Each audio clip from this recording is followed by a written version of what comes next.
Hello दोस्तों, नमस्ते। Welcome to study Rama channel. तो आज हम यूजीसी नेट के पॉलिटिकल साइंस यूनिट 2 का प्लेटो ट्रेंडिंग थिंकर जो है उनके बारे में अध्ययन करेंगे। और ये मेरी खुद की सेल्फ प्रिपरेशन की नोट्स है जो मैंने बनाई है। तो अगर आपको इसमें कुछ कमी लगे तो प्लीज़ कमेंट बॉक्स में ज़रूर कमेंट करके बताएं। चैनल को लाइक और सब्सक्राइब। तो आइए स्टार्ट करते हैं प्लेटो के बारे में अध्ययन। प्लेटो का जन्म था 427 ईसा पूर्व से 347 ईसा पूर्व। अब प्लेटो के विचारों का मूल आधार है ज्ञान। नॉलेज को इन्होंने इम्पोर्टेंट दिया है। ज्ञान क्या है? प्लेटो के अनुसार सद्गुण ही ज्ञान है। गुफाओं का उदाहरण दिया था कि जो व्यक्ति गुफा के अंदर है वो मूर्ख है और जो बाहर है वही ज्ञानी है। इस विषय में सुकरात के भी एक विचार है कि प्रकृति में जितनी चीज़ें हैं सबका विशेष गुण वो स्वभाव है। एक और विचार इन्होंने दिया कि मानव की विशेषता सद्गुण जीवन जीना है। सद्गुण जीवन का मतलब नैतिक व आध्यात्मिक जीवन से बताया है सुकरात ने। और ये इनके जो थॉट्स दिए हैं रिपब्लिक बुक में जो प्लेटो के द्वारा लिखी गई है। और सुकरात प्लेटो के गुरु थे, इसलिए प्लेटो उनसे बहुत ही ज़्यादा प्रभावित थे।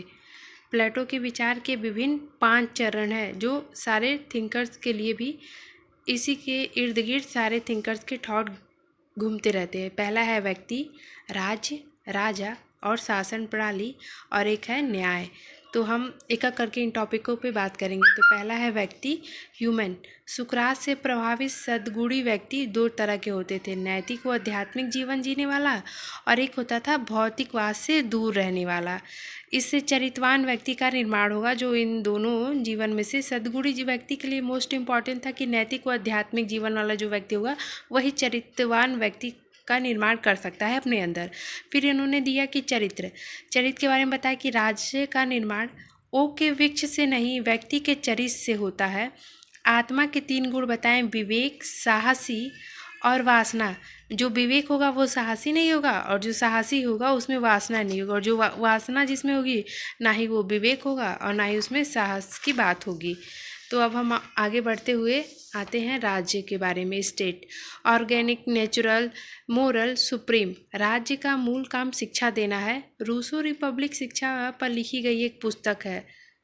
ये प्लेटो ने अपने राज्य के बारे में जो स्टेट दिया उसमें है कि राज्य जो है एकदम प्राकृतिक है, मोरल है, सुप्रीम है। फिर इसमें एक थॉट है बकर का कि प्लेटो का राज एक चर्च भी है, क्योंकि प्लेटो के समय में जो शिक्षाएं होती थी वो चर्च में ही होती थी। और एक और है कि राज्य परिवार का विचार है। फिर आता है राजा, किंग। मोस्ट इम्पॉर्टेंट है दार्शनिक राजा, फिलोसफर किंग। सत्य और न्याय की जानकारी राजा को होती है। साम्यवाद की प्रवृत्ति, परिवार, संपत्ति। राजा के पास प्लेटो के अनुसार ना राज्य होना चाहिए, ना परिवार होना चाहिए, ना संपत्ति होना चाहिए। मतलब वो किस बात का राजा अगर वो कुछ नहीं है उसके पास। तो फिर है आत्मा सोने का बना हुआ, इसलिए उसको सब कुछ नहीं चाहिए, क्योंकि राजा की जो आत्मा है वो खुद सोने की बनी हुई है।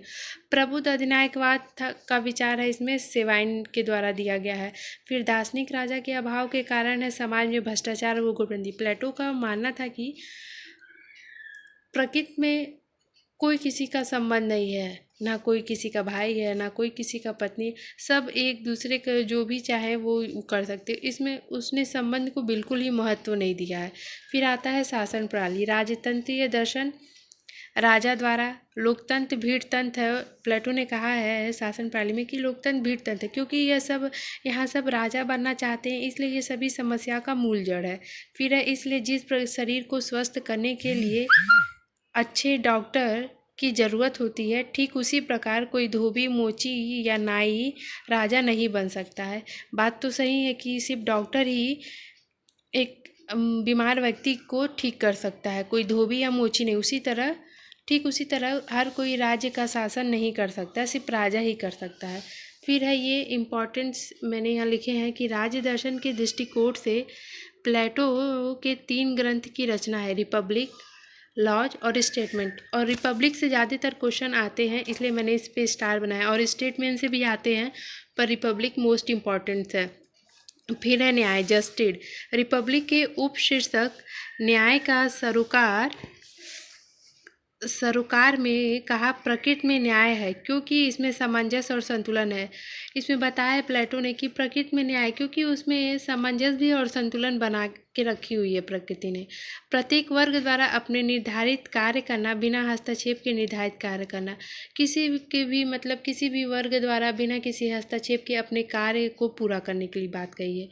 सेवाइन ने कहा कि प्लेटो के न्याय के दो रूप हैं, पहला है शक्ति का विभाजन और दूसरा है कार्यों का विशिष्टीकरण। दार्शनिक राजा का विवेक किसी भी व्यक्ति या अध्यादेश से ज़्यादा महत्वपूर्ण है, संविधान को नहीं माना है इसने। राजा का ही विवेक या अध्यादेश जो भी है वो सब महत्वपूर्ण होता है, संविधान को नहीं माना है। प्लेटो के विचार का विश्लेषण है आदर्शवादी विचारक यूरोपियन थिंकर मैक्सी प्लेटो का पहला आदर्शवादी विचारक है। मैक्सी प्लेटो को पहला और प्रथम आदर्शवादी विचारक मानते हैं, जो कि प्लेटो है। वैज्ञानिक विचारों की दुनिया वास्तविक सत्य है। प्लेटो के अनुसार वैज्ञानिकवाद परंपरा प्रथा को नहीं मानता है। बुक क्लॉज में ये थॉट्स दिया गया है। अब इसकी आलोचना है। आलोचना में कॉल प्रॉपर, मुक्त समाज और उसका शत्रु, फिर संविधान जरूरी है, सोशल इंजीनियरिंग पर जोर दिया है, इंडक्टिवल इज इम्पॉर्टेंट। कॉल प्रॉपर ने आलोचना की और बोला कि प्लेटो के विचारकों पे कि संविधान जरूरी है, किसी भी चीज़ में अगर संविधान ना हो तो वो देश ही कैसे काम का। तो दोस्तों, अगर आपको मेरे नोट्स बनाए हुए कुछ हेल्प हो तो इसके लिए मैं बहुत ही धन्यवाद आपका करती हूँ। अगर आपको इसमें कुछ भी कमी लगे तो प्लीज़ मुझे कमेंट बॉक्स में ज़रूर मैसेज करके कमेंट करें कि ताकि मैं अपना नेट क्लियर कर सकूँ। इसमें आप सबको है। और चैनल को लाइक और सब्सक्राइब करें। मेरा वीडियो अच्छा लगे तो बेल आइकन प्रेस ज़रूर करें। धन्यवाद।